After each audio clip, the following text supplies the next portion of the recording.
শুক্রবার পর্যন্ত টানা বৃষ্টি উত্তরবঙ্গে, দক্ষিণবঙ্গে ভিজবে দুদিন।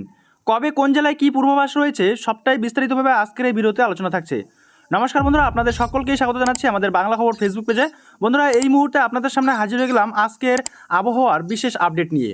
শুক্রবার পর্যন্ত টানা বৃষ্টি হবে উত্তরবঙ্গের জেলাগুলিতে, এমনটাই জানালো আলিপুর আবহাওয়া অফিস।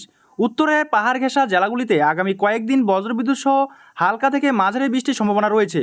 দক্ষিণবঙ্গেও বৃষ্টি হতে পারে, তবে শুক্রবার পর্যন্ত নয়। আপাতত দুদিন দক্ষিণের কয়েকটি জেলায় বৃষ্টির পূর্বাভাস রয়েছে। আলিপুর আবহাওয়া দপ্তর জানিয়েছে, সোমবার থেকে শুক্রবার পর্যন্ত দার্জিলিং, কালিম্পং, জলপাইগুড়ি, আলিপুরদুয়ার এবং কোচবিহারের বিস্তীর্ণ এলাকা হালকা থেকে মাঝারি বৃষ্টি হবে। উত্তর দিনাজপুর, দক্ষিণ দিনাজপুর এবং মালদহে বৃষ্টি হতে পারে এবং মঙ্গলবার, বুধ থেকে এই তিন জেলায় আবহাওয়া শুষ্ক থাকবে। দক্ষিণবঙ্গের ক্ষেত্রে মঙ্গলবার পর্যন্ত কিছু জেলায় বৃষ্টি চলবে। হাওয়া অফিস জানিয়েছে, সোমবার হালকা বৃষ্টি হতে পারে উত্তর চব্বিশ পরগনা, দক্ষিণ চব্বিশ পরগনা, পূর্ব মেদিনীপুর, পশ্চিম মেদিনীপুর, ঝাড়গ্রাম, বাঁকুড়া, বীরভূম এবং মুর্শিদাবাদে। মঙ্গলবার দক্ষিণের বাকি জেলাগুলিতেও বৃষ্টি হতে পারে। সেই দিন হালকা বৃষ্টির সম্ভাবনা রয়েছে কলকাতাতেও। বুধবার থেকে দক্ষিণের জেলাগুলিতে আবহাওয়া মূলত শুষ্ক থাকবে, তবে মুর্শিদাবাদ এবং নদিয়ায় বুধবারও হালকা বৃষ্টির সম্ভাবনা থেকে যাবে।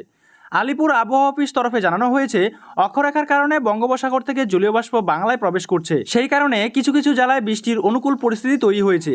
এই বৃষ্টির কারণে তাপমাত্রাও বৃদ্ধি পাচ্ছে। আগামী 2-3 দিনে তাপমাত্রা আরও 2 থেকে 3 ডিগ্রি সেলসিয়াস বৃদ্ধি পাবে বলে জানিয়েছে আবহাওয়াবিদরা।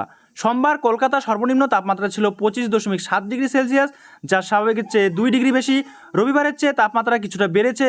রবিবার সর্বোচ্চ তাপমাত্রা ছিল 33.6 ডিগ্রি সেলসিয়াস, যা স্বাভাবিকের চেয়ে 1 ডিগ্রি কম।